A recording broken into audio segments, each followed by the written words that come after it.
Hello everyone, and welcome back. Wishing you all a wonderful day. Today, we're diving into a chilling discovery. Tu Tieu finds a signature that Mrs. Nghia says she would never ever write. So who has been signing her name? And for how long?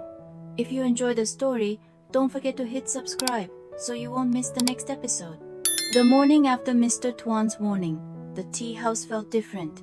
Not darker, exactly, but quieter in a way that meant something. Tu Tieu had opened the shutters before sunrise, letting the cool mountain air move through the room while she boiled water and set 2 cups on the low wooden table near the window. She needed the ritual of it, the warmth in her palms, the familiar smell of the leaves unfolding. Uri arrived just as the mist was beginning to lift from the hills. He didn't knock loudly, he never did. Just 2 soft taps, and then his voice through the door. "It's me." Tu Tieu let him in, and noticed immediately the way he was carrying himself.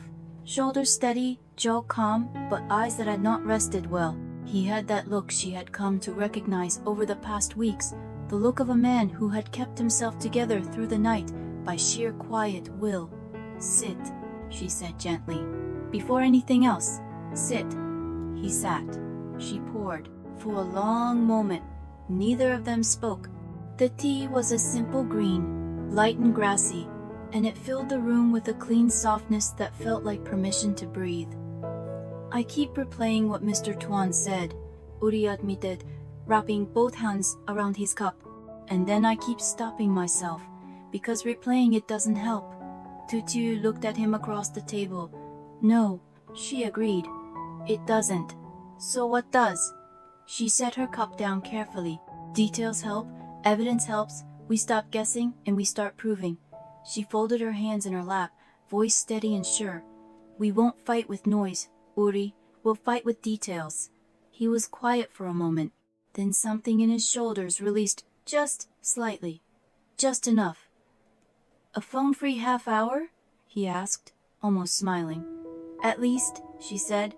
They sat like that for 30 minutes, drinking tea, watching the mist pull back from the mountains, saying almost nothing. It was not emptiness.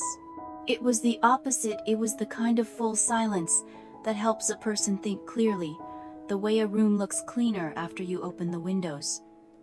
By the time the cups were empty, something had shifted between them. The fear was still there, but it had moved to the side, making room for something steadier. "All right," Uri said, setting his cup down with a small, decided sound. "Show me what you're thinking." Tu Tieu had been planning it in her mind since the night before. In the back room of the tea house, a small space she normally used for storing extra tins and dried herbs, she had already begun clearing a table. Uri helped her finish. They moved a bamboo shelf to one side, wiped the surface clean, and set a lamp at the corner where it gave the best light. Tu Tieu brought a notebook, a set of labeled envelopes, a stack of folders, and a box of sticky notes in 3 colors. "Yellow for original documents," she explained, sticking a small square to one folder. "Blue for copies or screenshots. Pink for questions, things we don't know yet but need to find out." Uri watched her organize with a quiet admiration he didn't try to hide. She moved through the small space with a careful efficiency, the kind that only comes from someone who has thought something through very thoroughly before beginning. From his bag, Uri produced the documents he had managed to gather over the past several days. The audit approval page, the board procedure memo, a printout of the donation transfer record, and the email header from the message that had first caught his attention weeks ago. He laid them on the table in a loose row, not overlapping. Tu Tieu examined each one without touching them yet. "We treat these like they're fragile," she said. "Even the copies." "Understood." She placed several tea tins on the shelf nearby. Small, round, the kind that sealed tightly with a twist of the lid. "For the small things," she said. "A USB drive, anything folded, things that could get lost." Uri looked at the tins, then at her. "You've thought of everything."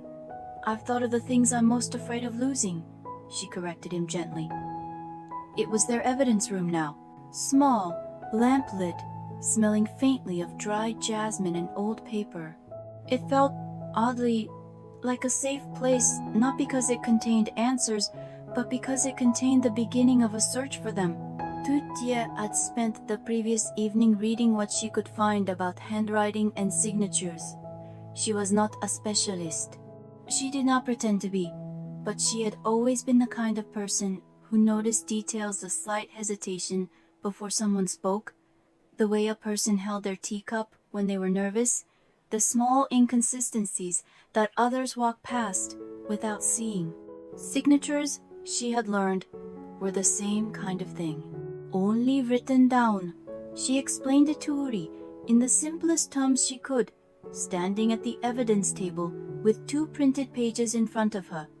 Every person who signs their name develops habits, she said. The way the pen starts here, at the first stroke, the angle it leans, how much pressure they use, light or firm enough to leave an impression on the page beneath, whether they lift the pen in the middle or write without stopping. She pointed to a sample letter, and the small things, the ending flick, the spacing between the first letter and the rest. These are not decisions, they're reflexes. They become automatic. Uri leaned in to look. So you can't just copy the shape. You can copy the shape, Tu Tieu said. But you can't copy the habit. She paused and looked at him with quiet certainty. A real signature has a heartbeat. It happens without thinking. A forged one, even a careful one, is a performance. And performances have tells. Uri said nothing for a moment.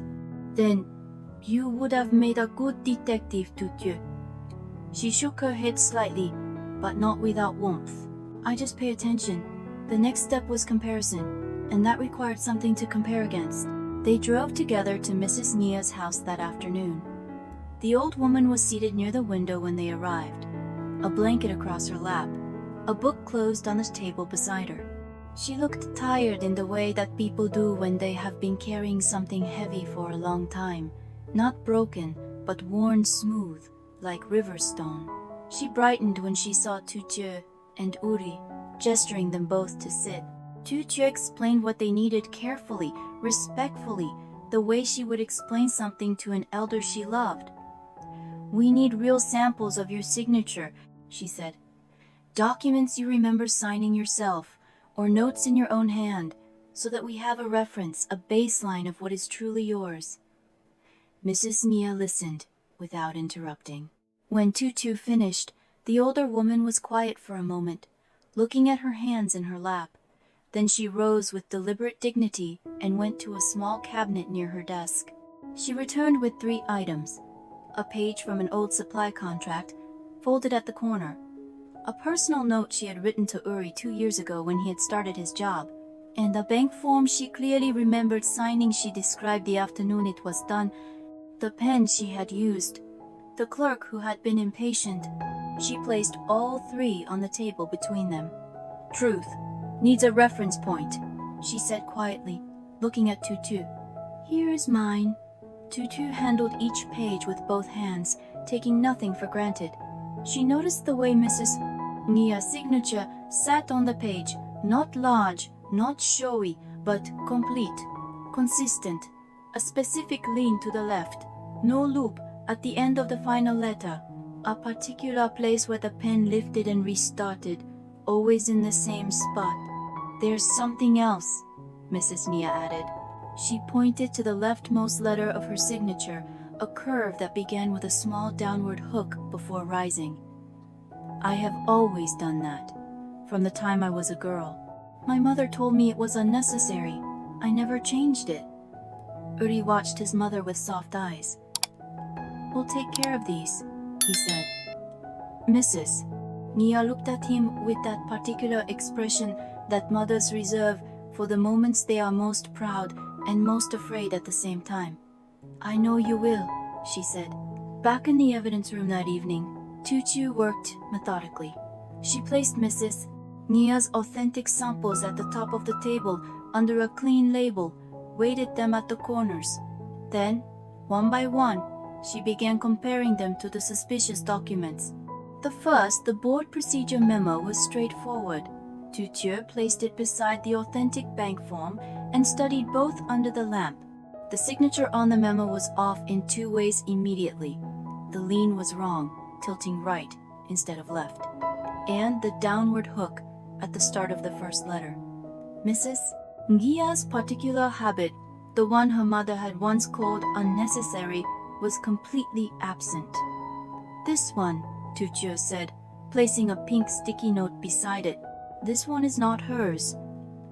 Uri exhaled, not in distress, but in the particular relief that comes when something you suspected turns out to be real.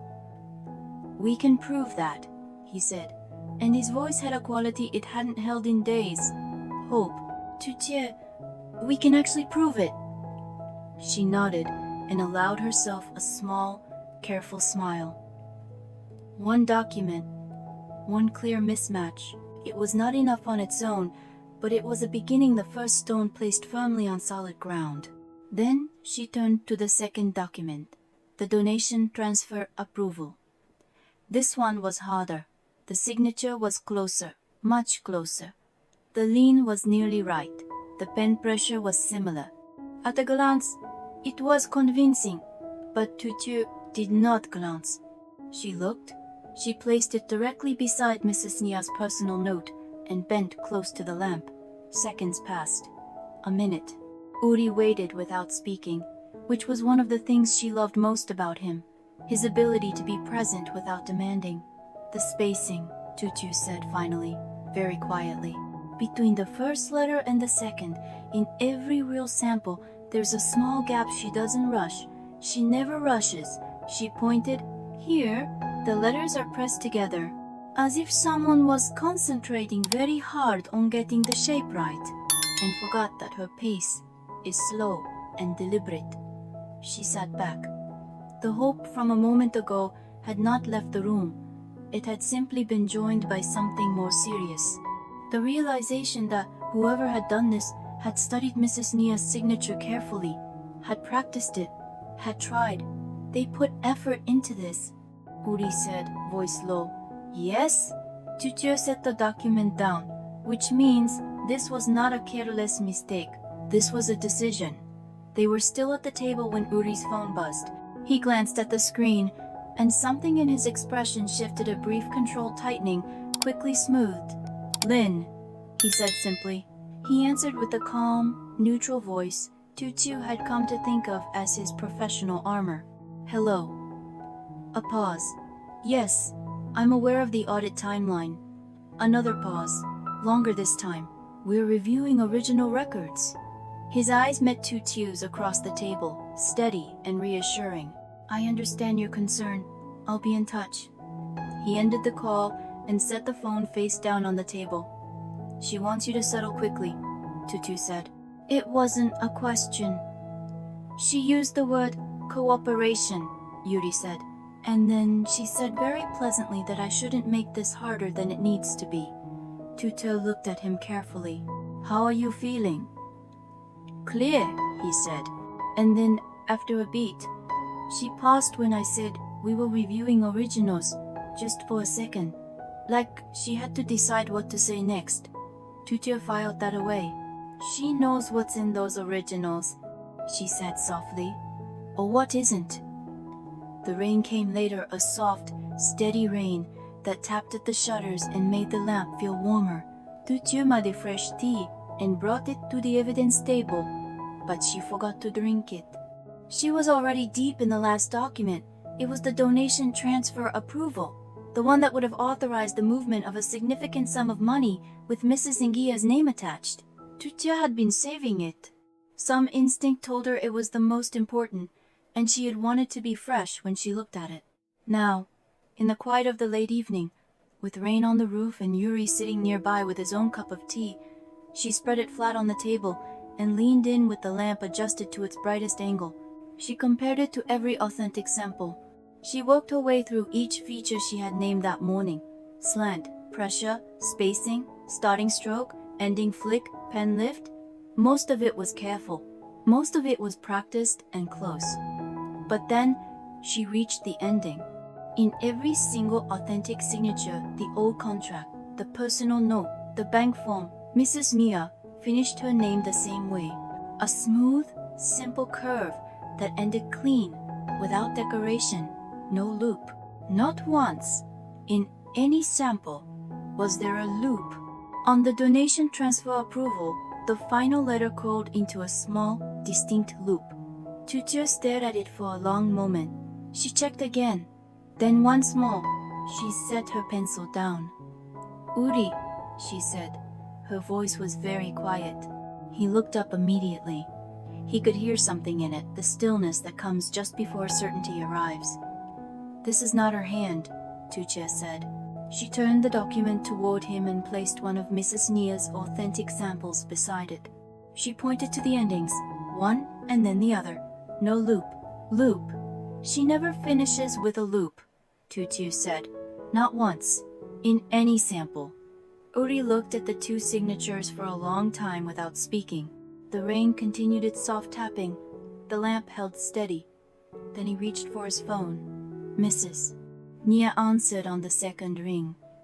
Her voice was calm, but alert, the voice of someone who had not been sleeping easily either. Tu Tieu spoke gently, describing what she had found. The loan approval document. The loop at the end of the final letter. There was a silence on the line that felt very particular. Not confusion, but recognition. The quiet of someone hearing something named that they had suspected but never been able to say. "I never signed like that," Mrs. Nghia said. Her voice was steady and certain, without a trace of doubt. "Never, not once in my life." Uri's jaw tightened, but his breathing stayed even. He had promised himself he would not fall apart, and he kept that promise. Now though, Tu Tieu could see the effort it cost him, in the slight press of his lips, the stillness of his hands. "We have it," Tu Tieu said. "We have the proof. We just need to find where it came from." "The notary office," Uri said quietly. "Or whoever approved the filing. There will be a record of who submitted it. It logs from the company system. The original file storage. Mrs. Ghia's voice came through the phone, quiet and careful. "Be careful how you move next. Whoever made that signature has been very patient, very deliberate." They agreed to speak again in the morning. When the call ended, Tu Tieu and Uri sat together in the small lamplit room. The rain still falling softly outside, the documents spread before them. "Tu Tieu," Uri said at last, his voice low and careful, like he was choosing every word with great care. "If this signature isn't hers." He looked at the donation transfer approval, then back at her. "Then someone has been signing as Mrs. Nghia for months." Tu Tieu looked at the looped signature under the lamp. The tea beside her had gone completely cold. She hadn't noticed the time passing. "Yes," she said softly, "and they were very careful about it." She picked up the pink sticky note and pressed it to the corner of the document, which means tomorrow we find out exactly how careful. Outside, the rain fell on, quiet and steady, washing the mountain roads clean. After the shock of Mr. Yu Tuan's warning, Uri and Tu Tieu take a quiet morning to reset over tea. Instead of panicking, they make a calm, determined plan, stop guessing, and start proving.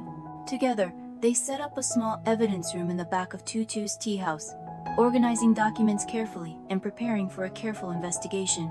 Tu Tieu teaches herself the basics of signature analysis, studying pressure, spacing, slant, and habit.